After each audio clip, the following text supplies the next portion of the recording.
This is an unusually wet and warm system that's been tracking in from the south. We had some severe thunderstorms in Texas and Oklahoma earlier this morning, and all that rain continues its march to the north, and it will continue to spread through the entirety of our viewing area for the rest of today. And in fact, along the way, a chance for some strong to severe storms, not for us, but there is that level 1 out of 5 risk just touching the southeastern tip of Iowa, really ranging from Chicago to St. Louis down to Memphis, and there's a level 2 out of 5 across Oklahoma.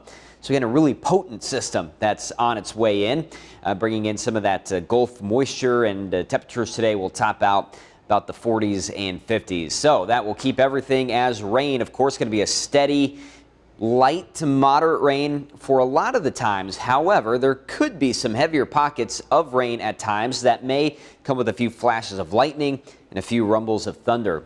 Kind of neat to hear that or see that in early January. It'll just be extremely soggy going past the evening commute, and then things will start to taper off a little bit. Probably going to see this band setting up in our northwestern counties after 7 p.m.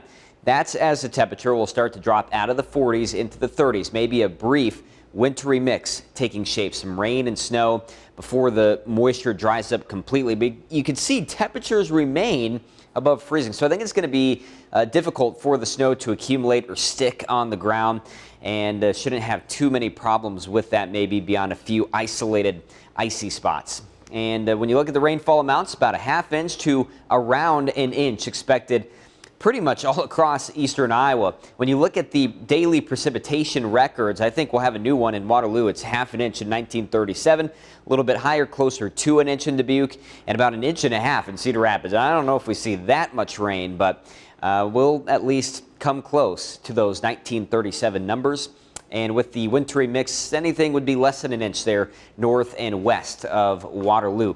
Now, the winds will be picking up tonight behind the system, and we'll see gusts to about 25 miles per hour from the northwest. That's going to pull in some cooler air in the weekend. Well, then we're looking at temperatures below freezing. Slight chance for snow. We'll talk more about that in the second half hour, and then into the 20s on Sunday with partly cloudy skies. 40s and 50s, though, for today as the low tracks directly overhead. Of course, going to be a little bit warmer the further southeast you are. And then tonight, low to mid 30s as the moisture will wrap up. And then Friday, we'll catch a break from everything. Partly to mostly cloudy with highs around 40 degrees. We'll have the chilly and windy weekend with a slight chance for snow. And then into Monday and Tuesday, we're right back to the 40s with another chance for rain there on Tuesday of next week.